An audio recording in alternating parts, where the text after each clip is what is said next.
bahwa ujung tombak kita ini adalah perbekal ini gitu loh, yang menyampaikan informasi yang benar ke masyarakatnya.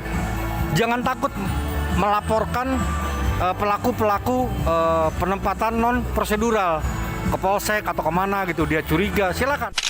Masyarakat Bali pada umumnya itu pintar-pintar banget. Ada yang bisa bikin ini, ada yang bisa bikin itu. Karena kendala lah mereka membuat mereka males.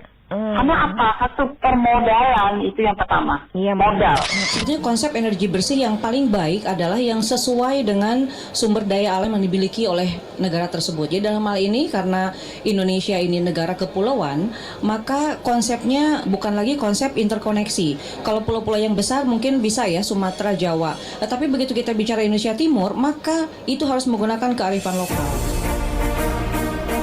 Simak pembahasan topik yang menjadi isu terkini dalam dialog Hai Bali Kengken jam 9 hingga jam 10 pagi di Pro 1 RRI Singaraja, siaran kanal informasi dan inspirasi.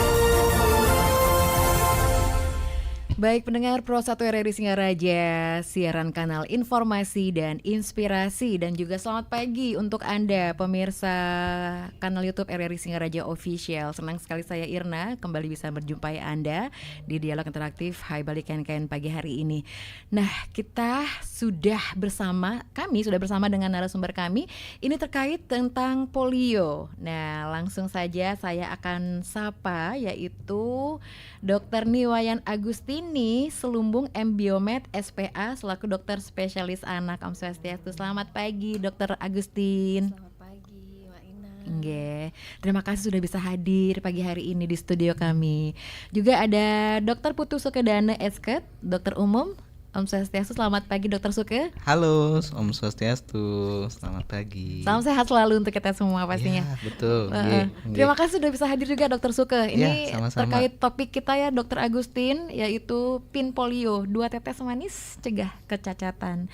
Nah, ini kan memang lagi marak sekali menjadi isu luas masyarakat bahwa kasus polio tengah menjadi perhatian banyak pihak, termasuk pemerintah Kabupaten Buleleng. Bagaimana Dokter Agustin menanggapinya? Oke. Selamat pagi semuanya.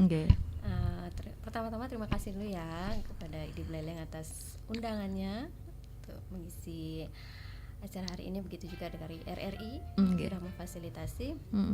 Betul sekali, saat ini kita sedang menjalani Pekan Imunisasi Nasional Polio ya, yang sudah dilaksanakan dari tanggal 23 kemarin sampai tanggal 29 untuk putaran pertamanya ya. Nanti putaran keduanya bulan Agustus nanti gitu. Jadi mungkin saja banyak sekali informasi di luar yang masif sekali nih. Nakesnya juga masif sekali memberikan informasi, ayo ikut kayak sebenarnya mungkin banyak yang masih bertanya kenapa sih harus seheboh ini menanggapi mengenai pin polio ini gitu ya.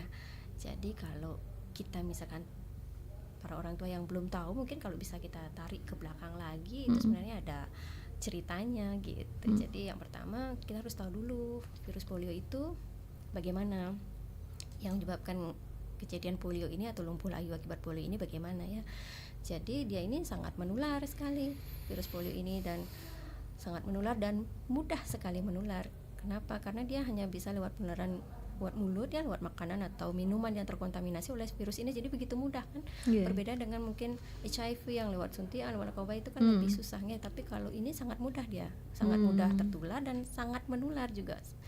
Jadi disinilah dia dengan hal seperti itu, belum lagi ditambah dengan kalau kena itu efeknya sangat fatal ya, jadi susah untuk disembuhkan, bahkan belum bisa disembuhkan, belum ada obatnya untuk ini gitu. Bisa menyebabkan kecacatan permanen, kelumpuhan permanen, bahkan kematian jika dia menyerang organ pernapasan ya, sistem pernapasan. Jadi sedemikian fatalnya akibat dari jika terserang oleh virus polio ini gitu ya, sudah mudah menular, belum ada obatnya, dan efeknya juga fatal gitu.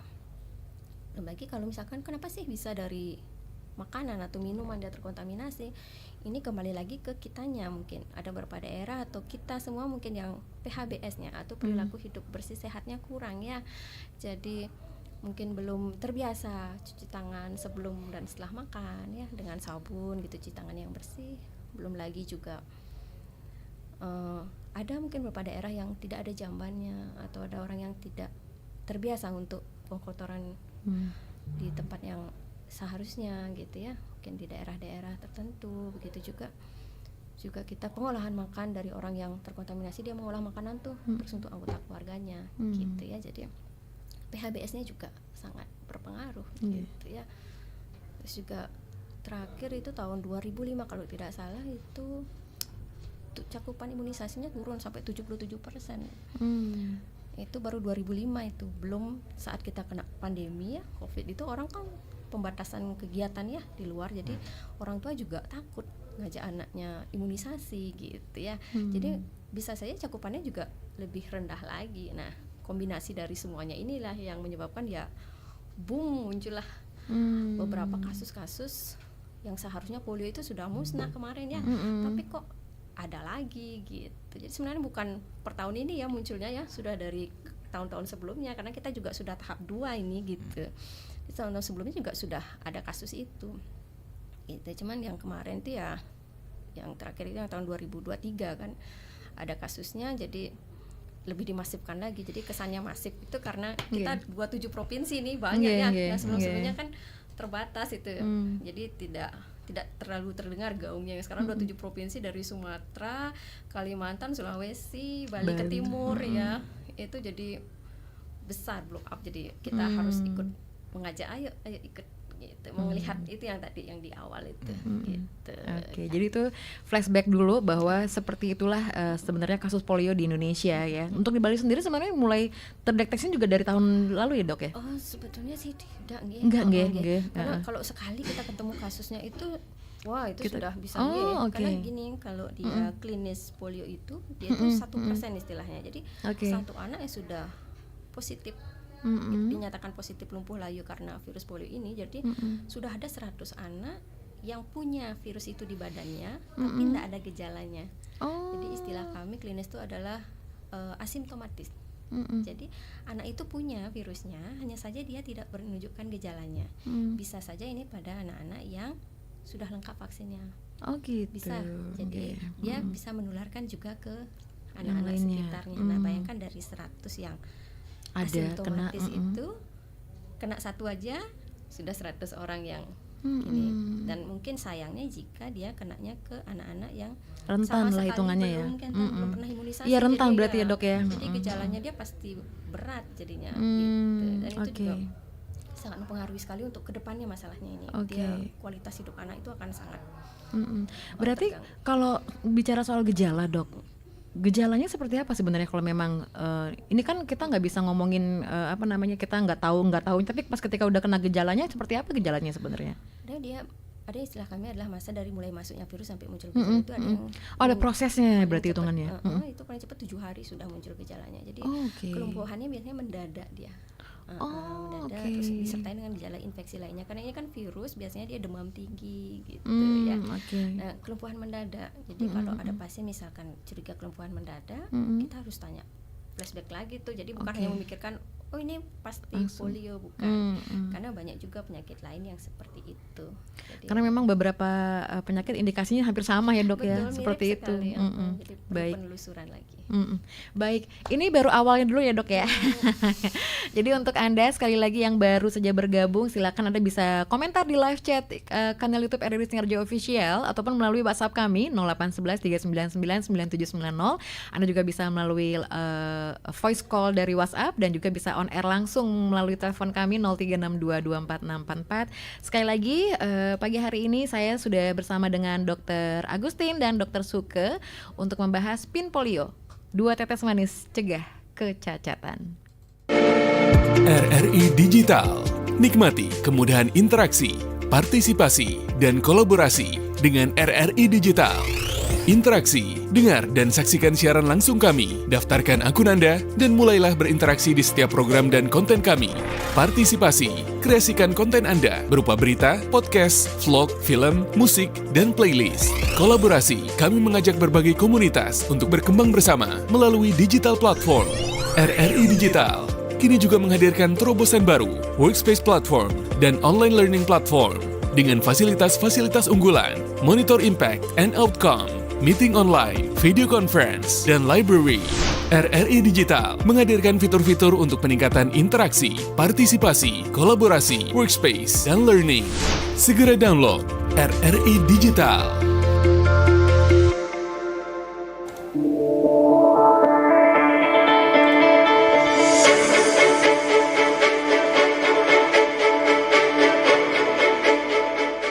Teman Pro2, Indonesia punya 77 jenis pangan sumber karbohidrat. Dan 6 jenis pangan diantaranya merupakan sumber pangan pengganti beras. Apa saja nih teman Pro2 ke-6 jenis pangan tersebut? Yang pertama ada singkong. Makanan ini memiliki sumber serat yang tinggi dan dapat mengurangi resiko diabetes. Satu porsi nasi setara dengan 1,5 potong singkong. Dan yang kedua ada jagung. Pangan ini mengandung serat tinggi sehingga aman mencegah sembelit. Dalam satu porsi nasi setara dengan 3 buah jagung. Yang ketiga ada pisang. 2 buah pisang sudah bisa menggantikan 1 porsi makan nasi. Sangat cocok nih untuk teman Pro2 yang ingin melakukan program diet. Selain itu, pisang juga mengandung zat besi yang baik untuk sirkulasi darah. Yang keempat ada talas. Kandungan kalsiumnya yang tinggi ternyata baik untuk kekuatan tulang. Jika disetarakan pada setengah potong talas, sudah setara dengan 1 porsi nasi. Berikutnya ada kentang. Selain enak, kentang juga tinggi antioksidan dan kaya serat pangan untuk menangkal radikal bebas. Teman Pro2 cukup makan 2 buah kentang, sudah setara seperti makan 1 porsi nasi. Yang terakhir ada sagu. Makanan khas Indonesia Timur yang kaya akan gizi ini mampu mencegah sembelit dan kanker usus. Pada 100 gram sagu atau 8 sendok makan tepung sagu sudah sama seperti dengan 1 porsi nasi. Tunggu apa lagi teman Pro2? Ayo mulai ubah mindset kamu dalam mengonsumsi pangan yang sehat. Abdi, aku bawa kue nih. Mau nggak? Wih, enak banget.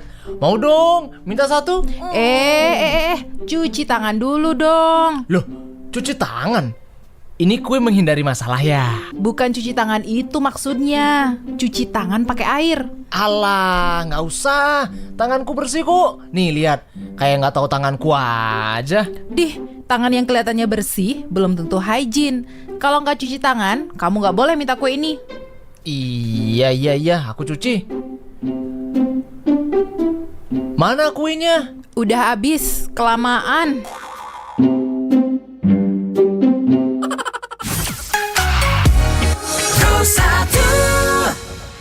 Baik, pendengar Pro1 RRI Singaraja, siaran kanal informasi dan inspirasi. Tentunya masih di dialog interaktif pagi hari ini, masih bersama dengan Dr. Agustin dan Dr. Suke. Nah, kita lanjut lagi ya dokter, berbicara tentang kepin polionya dulu deh kalau begitu. Karena tadi sudah dijelaskan oleh Dr. Agustin bahwa seperti itu. Flashback, kisah backstory-nya ya, behind the story. Oke, sekarang bicara soal pin polio seperti apa nih dokter, untuk usia berapa dan seperti apa? Pelaksanaan pin polio ini kita di Bali dapat di tahap kedua ya. Sebelumnya ada namanya pelaksanaan di subpin polio itu, lalu ada tahap 1 kemarin di Papua, lalu sekarang kita masuk di tahap 2 di 27 provinsi ini ya. Jadi ini pemberian untuk anak usia 0 sampai 7 tahun, tepatnya 7 tahun 11 bulan 29 hari ya. Dan pelaksanaan ini tidak memandang status imunisasi sebelumnya.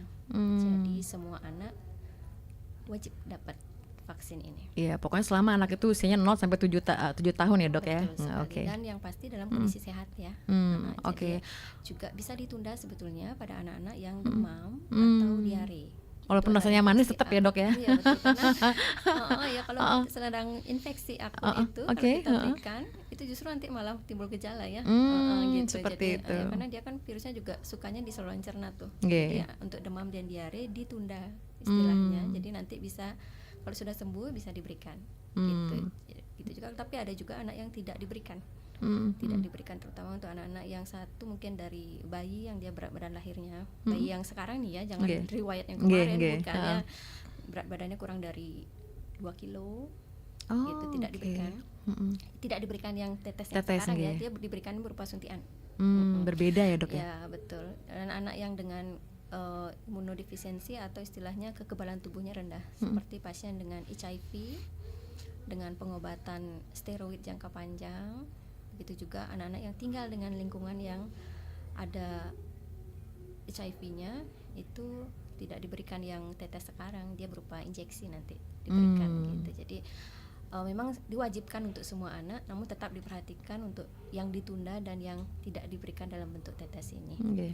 Dan dia diberikan tetes ini hanya 2 tetes saja, dan diberikannya di pusat-pusat kesehatan yang sudah ditentukan oleh pemerintah. Jadi memang vaksin ini vaksin khusus ya. Jadi bisa di puskesmas, posyandu, di sekolah-sekolah baik TK maupun PAUD ya, sampai SD kelas 1 sampai kelas 2 mungkin ya. Kelas ya umur 7 tahun kelas 2 masih 7 tahun ya. Setelah itu juga di pos-pos kesehatan yang memang sudah ditunjuk oleh dinas kesehatan. Dan ini gratis ya dok ya? Betul sekali. Untuk yang dapat gitu kan. Yang umurnya sudah di atas 7 tahun mohon maaf, apalagi kayak saya ya. 7 tahun 11 bulan 29 hari. Oke, siap. Dokternya udah mulai ada yang bertanya, boleh ya. Jadi untuk Anda silakan yang ingin bergabung, sekali lagi voice call di 0811 399 9790 0362246644 juga boleh. Nanti Dokter Suke juga bantu jawab misalnya kalau memang ada yang bertanya. Selamat pagi para narasumber dan juga Mbak Irna. Pertanyaan saya singkat saja dari Bapak Romi Sudite di Jalan Srikandi. Apakah ada hubungan sebab akibat antara polio, kurang gizi, abai imunisasi, dan stunting? Itu ya. Terus gejala-gejala pendahuluan polio seperti apa? Dan cara pencegahannya seperti apa? Terima kasih untuk Bapak Romi Sudite di Jalan Srikandi. Baik. Kakek gaul nanti dicoba lagi kalau ingin bergabung, silakan mungkin ditanggapi karena ini pertanyaannya. Oh nih oke. Kakek gaul dulu kami terima nggih, Dokter Agustin dan Dokter Suke. Halo, selamat pagi Om Swastiastu. Swastiastu, salam kenal Bapak Ibu narasumber. Iya, Dokter Agustin dan Dokter Suke. Nggih, Dokter Suke salam kenal nggih tiang kakek gaul. Tiang mau nanya nggih, kalau anak habis di polio gimana reaksinya? Swastiastu. Oke, gitu aja. Enggak lagi ada. Ada lagi, oke. Kalau rawat nginep, BPJS berapa kali ditanggung? Makasih narasumbernya Mbak Dokter Suke. Nggih. Sukses semua Pak Kakek Gaul di Bakti Seraga sudah bergabung nggih? Ini delay soalnya ya. Terima kasih untuk Kakek Gaul. Jadi untuk 1 penelpon dan 1 WhatsApp terlebih dahulu dijawab dulu oleh dokter. Silakan. Oke, baik. Yang pertama mengenai hubungan antara polio, gizi buruk dan abai imunisasi. Apakah ada hubungan stunting. Sebab akibat? Ya, betul ya, dan stunting ya. Apakah ada sebab akibatnya? Ini yang perlu saya perjelas lagi. Ini sebab akibat antara dari polio menjadi gizi buruk atau dari abai imunisasi menjadi polio menjadi gizi buruk dan stunting. Nah, kalau kita ambilnya dari abai imunisasi lalu menyebabkan dia sakit polio, ya itu make sense ya. Kalau orang tuanya mungkin dia kekeh untuk tidak ngajak anaknya imunisasi, anaknya jadi berisiko tinggi untuk kena polio. Nah, sedangkan kita tahu polio itu dia lumpuh layu. Anak itu akan terbatas aktivitasnya ya, dan itu bisa juga menyebabkan nanti otot-ototnya mengecil gitu ya, asupan nutrisinya jadi tidak baik, bisa jatuh dia ke gizi buruk, bisa gitu ya.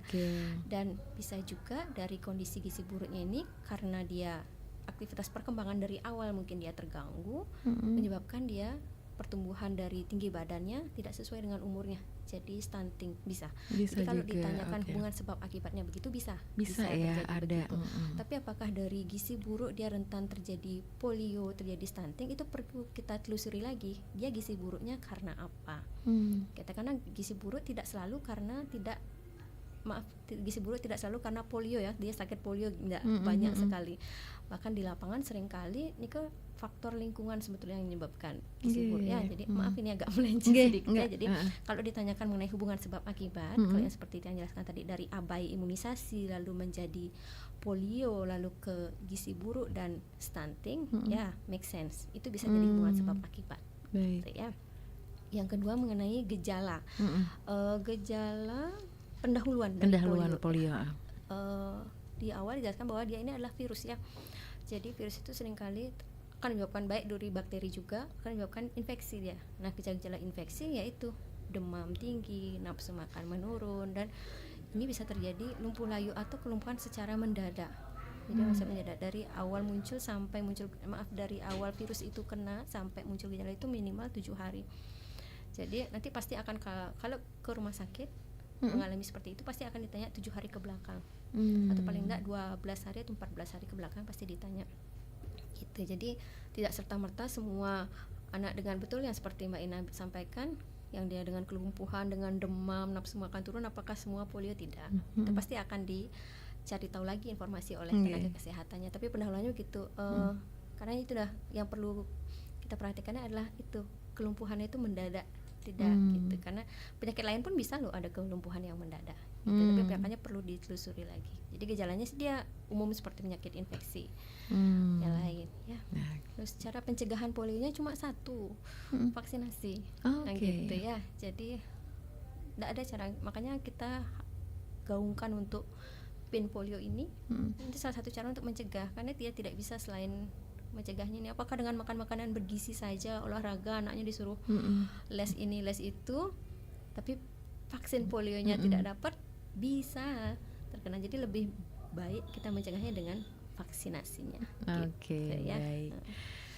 Kalau untuk kakek gaul tahan dulu, tadi kakek gaul sempat juga bertanya ya dokter ya. Nanti saya reminding, tapi saya sapa dulu karena sudah ada yang bergabung. Selamat pagi, Om Swastiastu. Halo. Halo. Inge, selamat pagi Pak. Dari Kuning hari Minggu terus kan. Cakep. How are you? Apa kabar? Baik Pak Dimas. Terus silakan Pak Dimas, apa yang ingin ditanyakan oleh dokter nih? Ini dokternya Bapak dan Ibu ya? Kenapa Pak? Dokternya tua. Dua. Ibu Dokter Agustin dan Dokter Suke. Dokter Agustin dokter spesial anak, Dokter Suke dokter umum. Halo Pak Dimas. Sinyalnya kayaknya kurang bagus nih Pak Dimas nih. Mungkin via voice call bisa juga, WA. Hanya kurang. Iya. Halo. Halo. Nggih. Diterima tapi terputus-putus Pak. Mohon maaf Pak Dimas. Ya. Mohon maaf tidak mungkin dicoba lagi Pak Dimas, voice call mungkin bisa ya, karena memang kadang sinyal dari telepon kadang suka susah kalau di telepon reguler seperti itu. Mohon maaf Pak Dimas, coba lagi nanti. Mohon maaf, nanti saya akan coba lagi angkat jika Pak Dimas bergabung kembali. Halo, selamat pagi Om Swastiastu. Selamat pagi Om Swastiastu. Om Swastiastu, RRI Singaraja. Bapak narasumber dari dokter umum yang astawu saking bungkulan yang menanyakan soal masalah khusus untuk masalah sakit batuk yang sudah dari lama ini sakit batuk, karena kemarin tidak ada jalan keluar lagi, dan jangan bolak-balik ke rumah sakit umum maupun rumah sakit spesial swasta. Nah, tapi sekarang masih sedikit-sedikit ada batuknya. Mungkin kemarin terakhir yang ke dokter bukan spesialis, bukan umum itu. Itu dikasih obat, udah agak reda. Nah, sekarang tiang bertanya kepada Pak Dokter, penyebab batuk itu apa? Karena merokok, karena apa? Atau yang lainnya. Tapi di tiang berisi tinggal di Bungkulan dekat dengan pasar. Nah katanya alergi debu, katanya dokter itu kan bilang.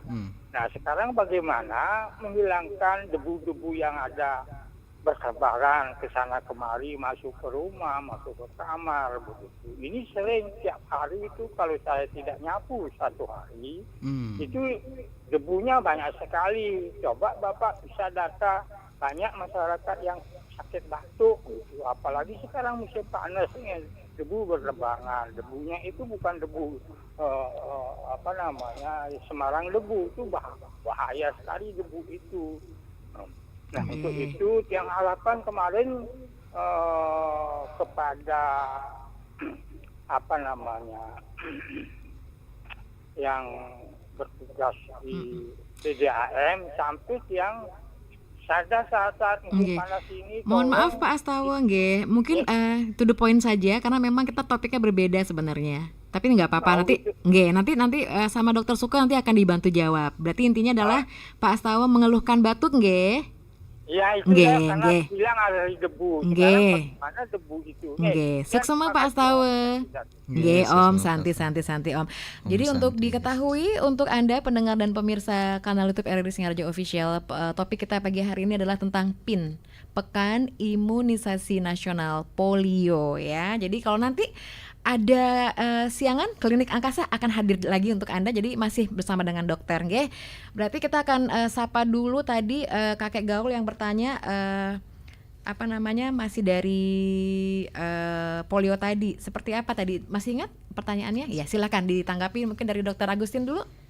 Oke, terima kasih untuk kakek gaul di Bakti Seraga. Bakti Seraga, menanyakan mengenai reaksi setelah vaksin polio ya. Jadi kalau di anak-anak ditanyakan itu rasanya katanya ada yang tidak berasa, ada yang bilang rasanya manis ya. Tapi kalau reaksi secara klinis atau secara fisik itu sangat jarang sekali muncul seperti vaksin-vaksin yang lain kayak demam gitu, muntah atau gimana, itu jarang ya. Jadi bukannya tidak mungkin, saya tidak bilang juga 100% ini aman, tidak, karena kembali lagi ke kondisi anak itu ya. Jadi sampai sekarang sih ada istilah kami adalah KIPI atau kejadian ikutan pasca imunisasi untuk vaksin ini, karena ini juga vaksinnya khusus berbeda sekali dengan vaksin yang didapat di puskesmas atau imunisasi rutin ya. Ini vaksinnya khusus, memang hanya dikeluarkan kalau ada KLB saja. Gitu dah. Jadi sampai sekarang sih belum ada laporan untuk KIPI tersebut. Gitu. Walaupun tidak menutup kemungkinan gitu ada gejala ikutan, tapi pada umumnya sih tidak berat gitu. Jadi vaksin inilah yang dikeluarkan oleh pemerintah untuk seluruh anak-anak Indonesia. Baik. Lalu yang kedua mengenai kalau dirawat inap BPJS berapa kali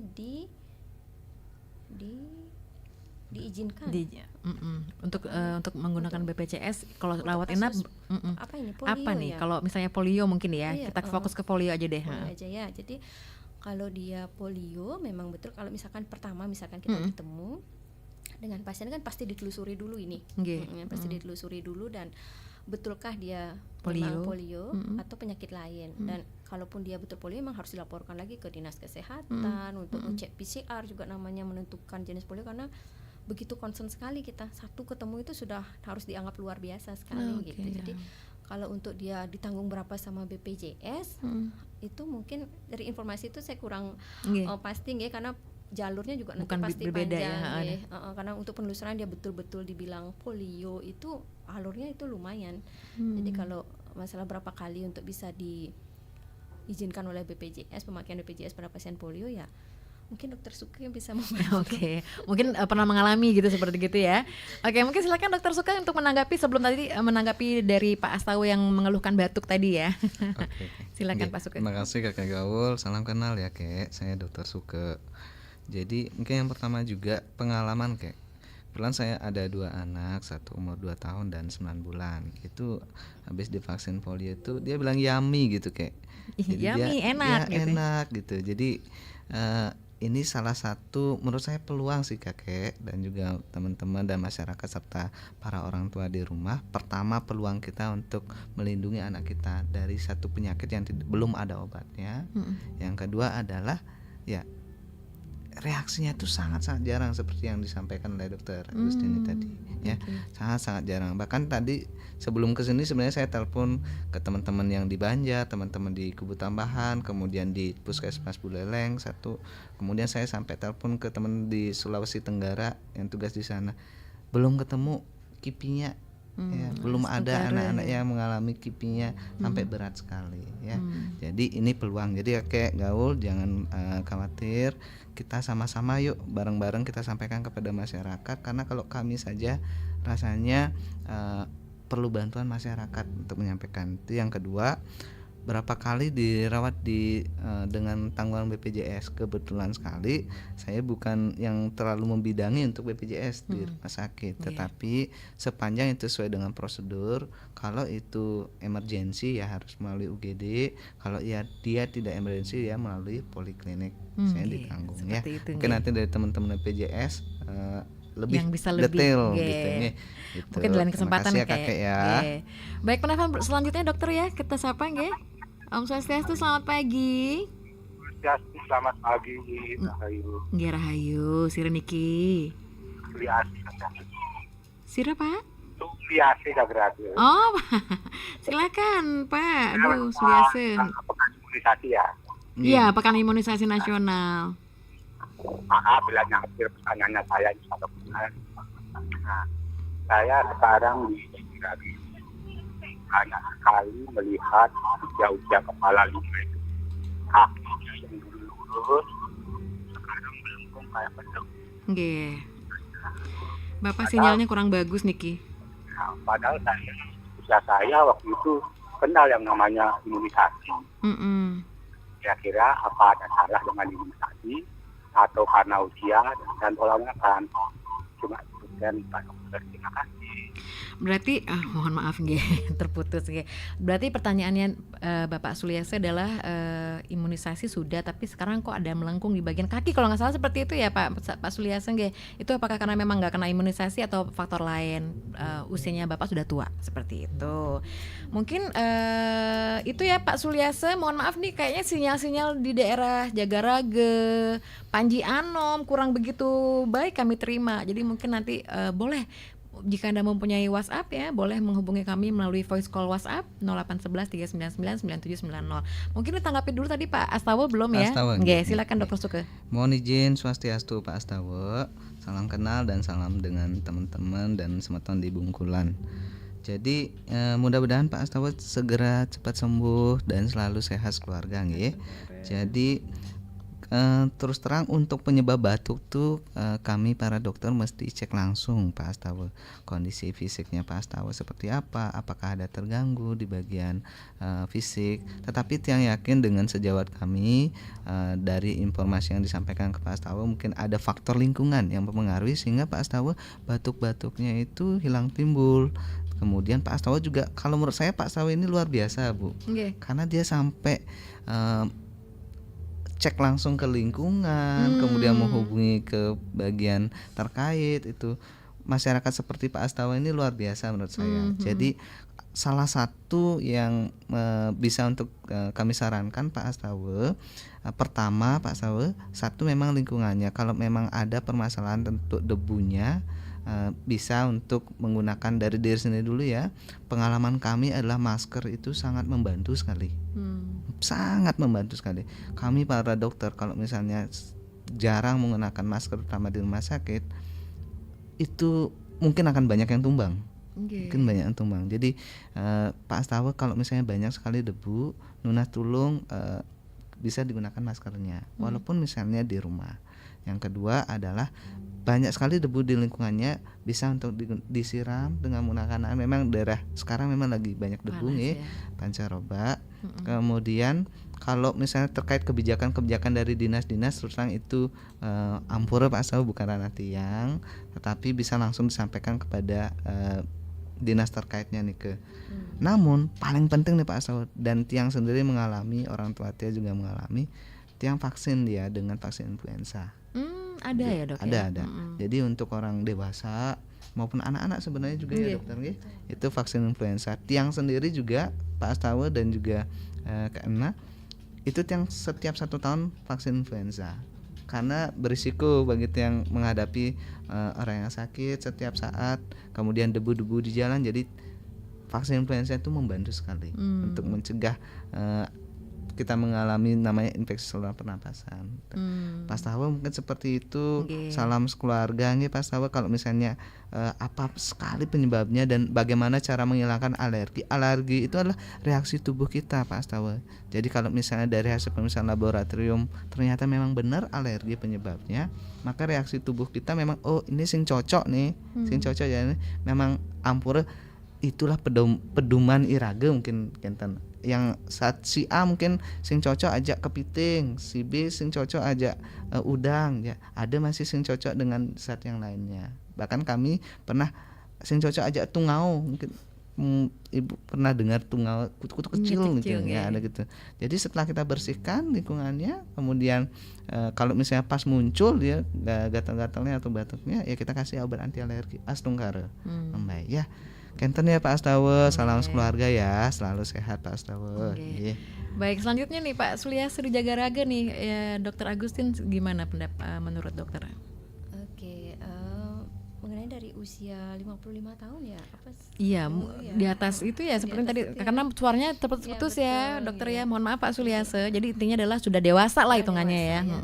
Jadi kalau dia dewasa dan Bapak tadi bilang bahwa imunisasinya lengkap, mungkin kita perlu telusuri imunisasi lengkapnya, imunisasi apa ya, karena sekarang umur 55 tahun berarti tahun berapa itu ya Dok ya. Jadi apakah betul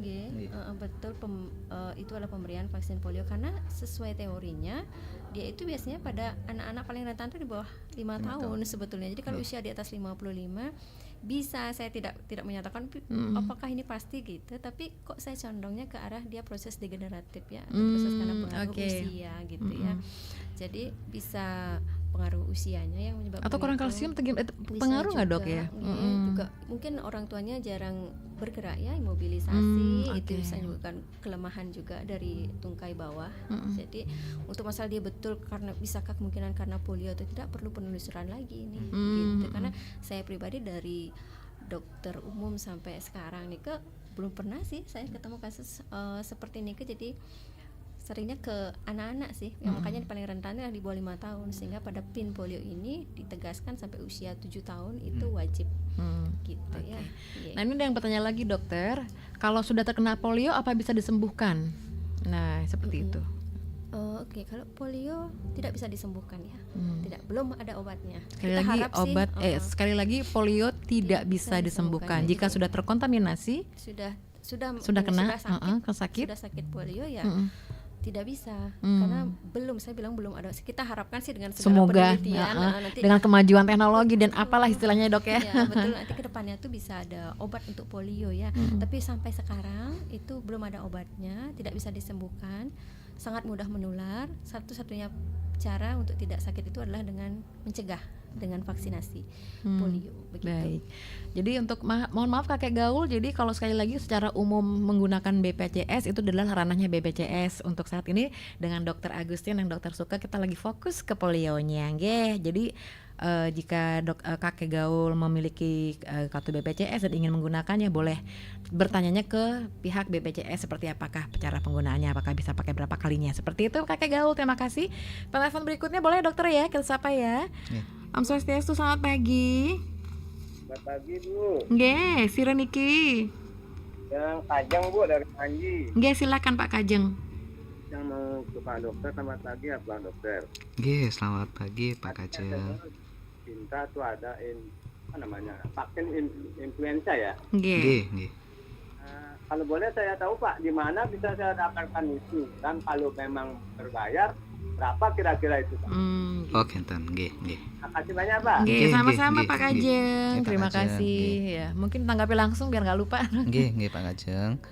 Swastiastu Pak Kajeng, salam kenal tiang Dokter Suke, salam dengan keluarga di Panji.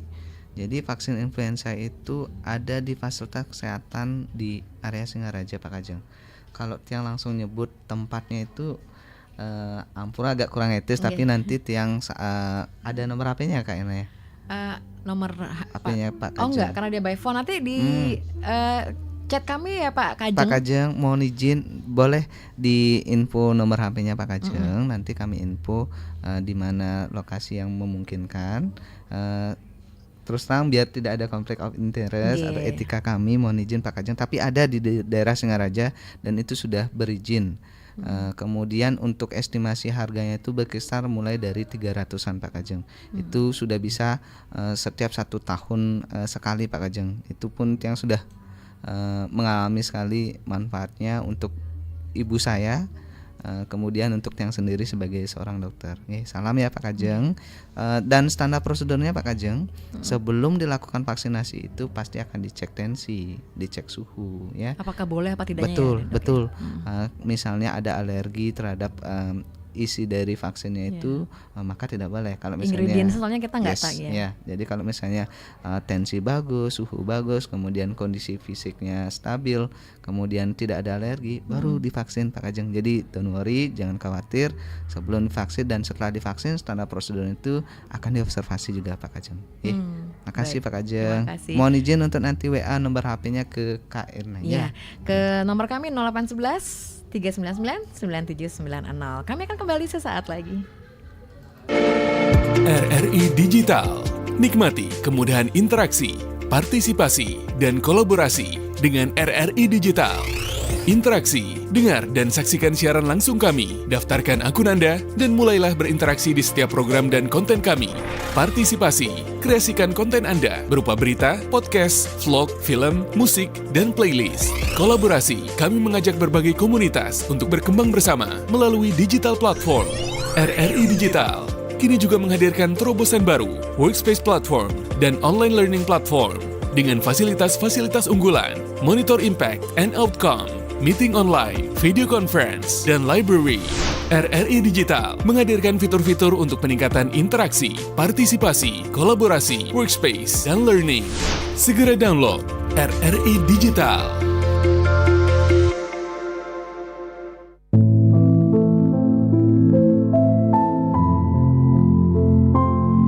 Tahukah apa yang anak-anak ingin lakukan bersama kita? Ayah, hari ini cepat pulang ya. Ibu, aku kangen dipeluk ibu. Ibu, nanti bacain dongeng ya. Anak-anak adalah masa depan bangsa. Luangkan waktu kita untuk memberikan kasih sayang, perhatian, dan pendidikan yang terbaik.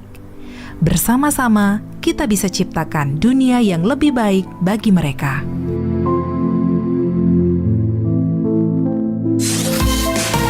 Pro 1, kanal informasi dan inspirasi.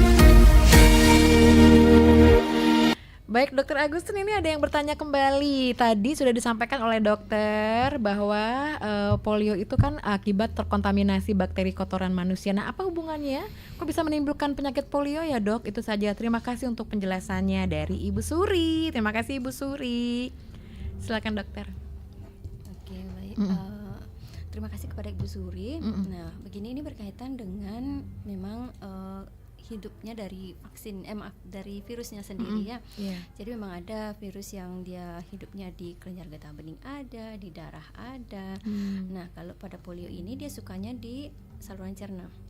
Baik. Ya, dia banyak bereplikasi di sana gitu. Jadi sebetulnya kalau mau dirunut lagi, itu vaksin polio itu ada dua, ada yang tetes dan ada yang injeksi. Kalau yang tetes dia memberikan kekebalan mukosa usus ya. Jadi nanti virus yang di sana dia maksudnya virusnya inaktif ya.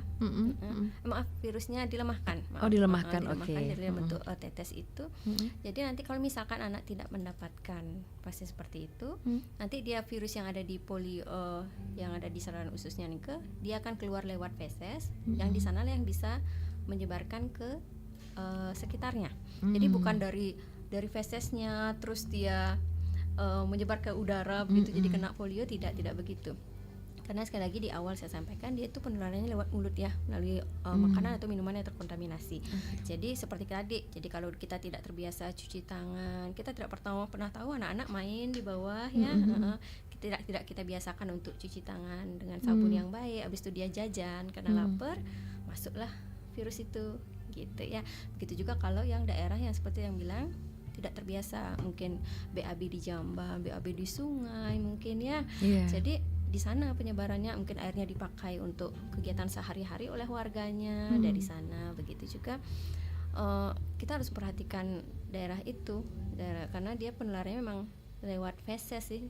Dari feses itu ke makanan dan minuman yang terkontaminasi. Apalagi misalkan kita sebagai seorang ibu yang mengolah makanan untuk satu keluarga, kalau kitanya tidak menjalankan PHBS dengan baik, bisa saja justru kita yang menularkan ke anggota keluarganya gitu. Baik. Kalau vitamin, Dok, misalnya ada tambahan vitamin, bisa juga nggak sih menghandle polio itu misalnya gitu? Vitamin itu prinsipnya dia kan, vitamin itu dia termasuk mikronutrien ya, vitamin-vitamin yang gitu ya. Jadi dia tidak bisa, kalau sudah rajin minum vitamin tanpa vaksin pun dia tidak akan polio gitu ya. Jadi tidak begitu gitu ya. Vitamin hanya meningkatkan daya tahan tubuh saja, tapi tidak mengeliminasi. Oh ya, berarti gitu ya. Jadi nanti kalau orang saking takutnya dia mungkin anaknya divaksin, ya udah gelontorin pakai vitamin aja biar daya tahan tubuhnya bagus, nggak akan sakit. Tidak begitu gitu. Tetap harus pakai vaksin polio. Apalagi ini kan juga tidak disuntikan ya. Anak-anak justru senang, betul seperti kata Dokter Suke tadi, anak-anak senang karena anak saya 2 juga dapat itu, bilangnya manis gitu. Jadi mereka pun apalagi diberikannya beramai-ramai, anak-anak kan suka ya ramai-ramai gitu ya. Dia lihat temennya dapat, kok saya nggak dapat gitu ya. Jadi seperti Dokter Suke juga tadi bilang, ayo kita manfaatkan saat riangnya anak-anak ini untuk pemberian vaksin itu, karena tidak disuntik. Jadi jangan, agar kita tidak nyari second opinion gitu ya, nggak mau divaksin, kita kasih vitamin gitu.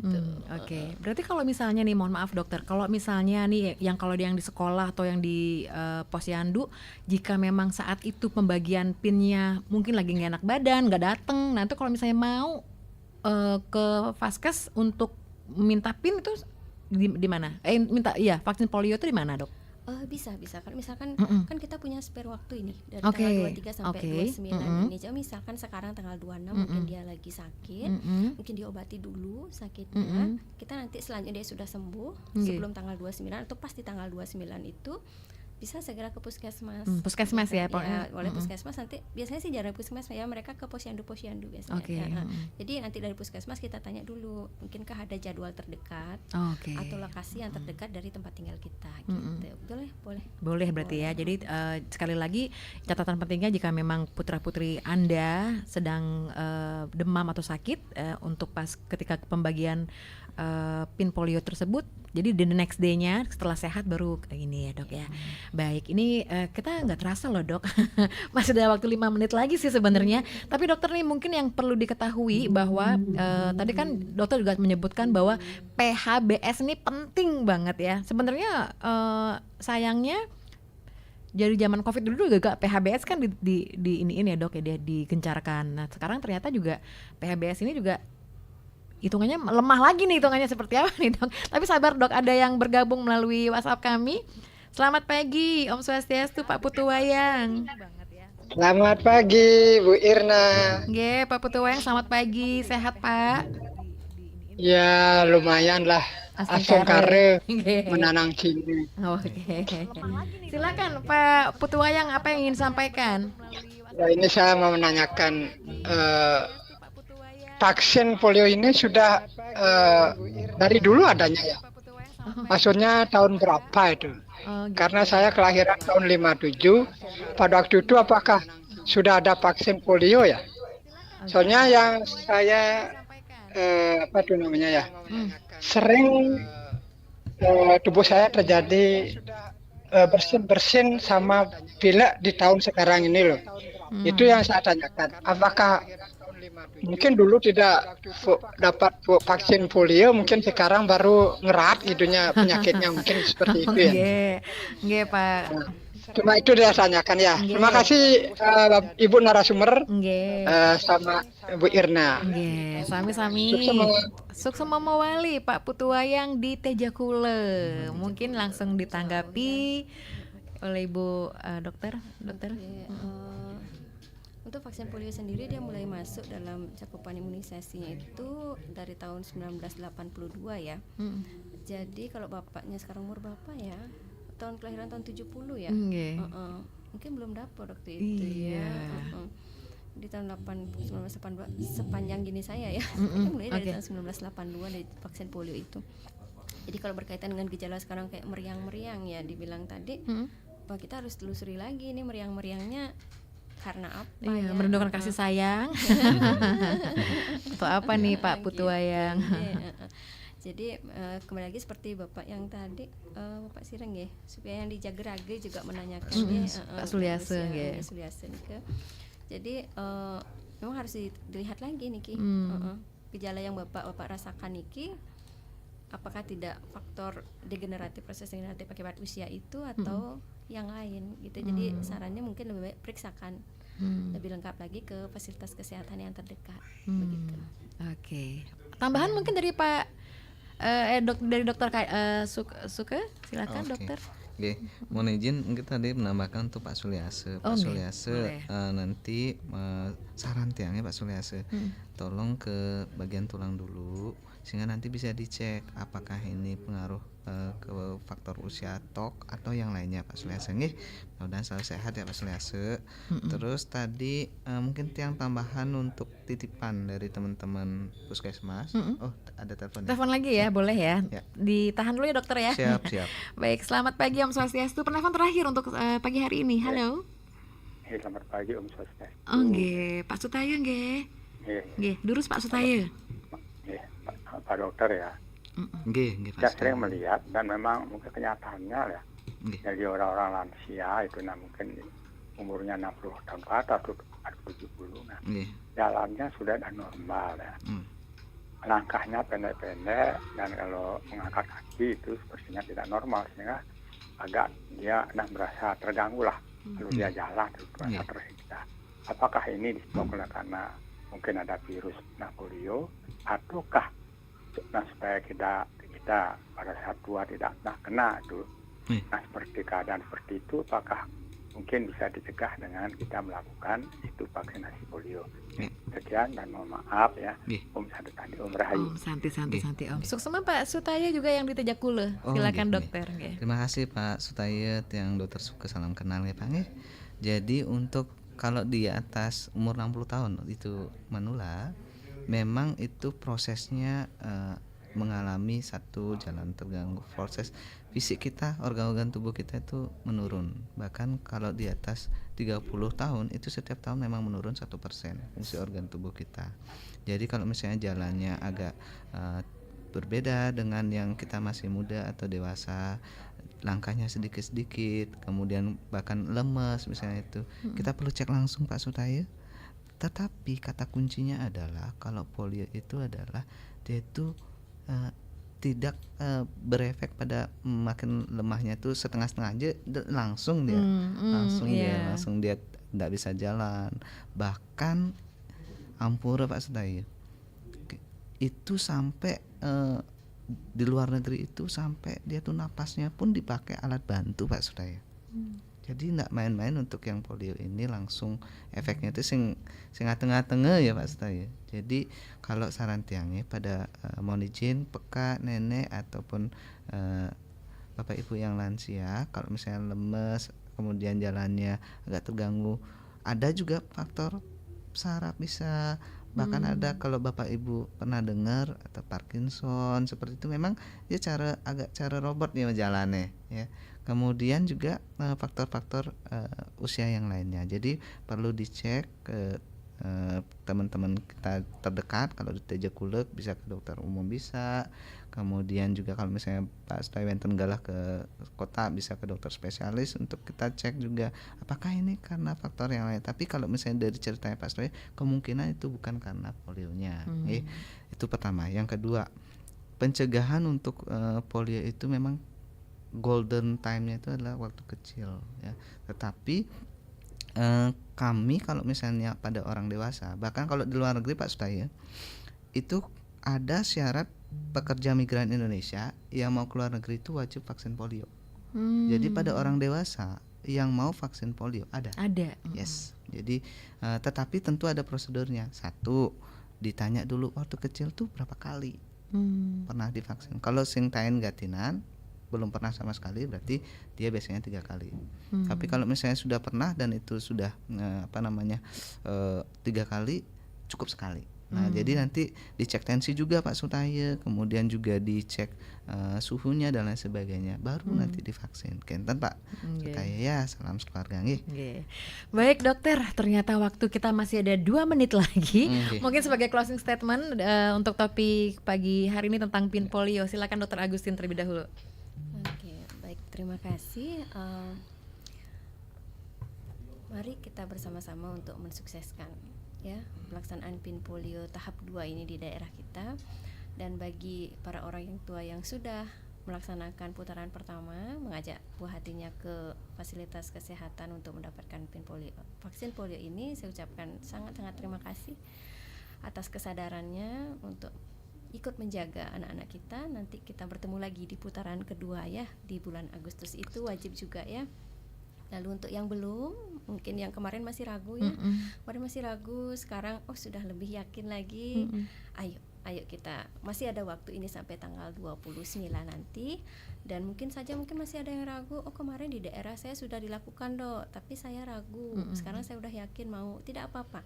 Tetap datang ke puskesmas terdekat, tanyakan jadwalnya, tanyakan lokasinya. Jadi bukan alasan baru sudah lewat di daerah kita takut nanti nggak dapet, tetap boleh, silakan pasti akan diberikan selama masih dalam putaran pertama ini ya. Jadi mari kita tingkatkan kesadaran untuk menjaga anak-anak kita, menjaga anak-anak di sekitar, karena mereka lah nanti yang akan menjadi pemimpin bangsa ini ya. Jadi kita harapkan sih mereka tumbuh dengan sehat, dengan bahagia ya. Jadi ini untuk kedepannya, untuk negara Indonesia, untuk bangsa kita ya. Terima kasih Dokter Agustin. Mungkin dari Dokter Suke, silakan Dokter Suke. Oke, terima kasih Kak. Jadi mohon izin, ini titipan dari teman-teman puskesmas dan juga yang lainnya.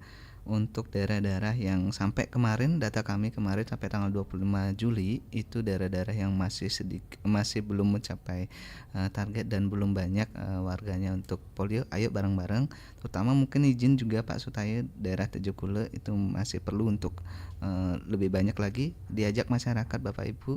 Dan terima kasih kepada area-area seperti Busung Biu, luar biasa, itu sudah sangat bagus. Makasih banyak teman-teman di puskesmas, teman-teman dokter, perawat bidan dan nakes yang lainnya. Titipan juga di area puskesmas Sukes sebentar di Sawan 2 itu bisa dilakukan teman-teman dan Bapak Ibu sekalian di tempat-tempat seperti di Aula Desa Menyali, PIN Pustu Menyali, Kantor Desa Jagarage, SD 1, SD 3, TK Jagarage.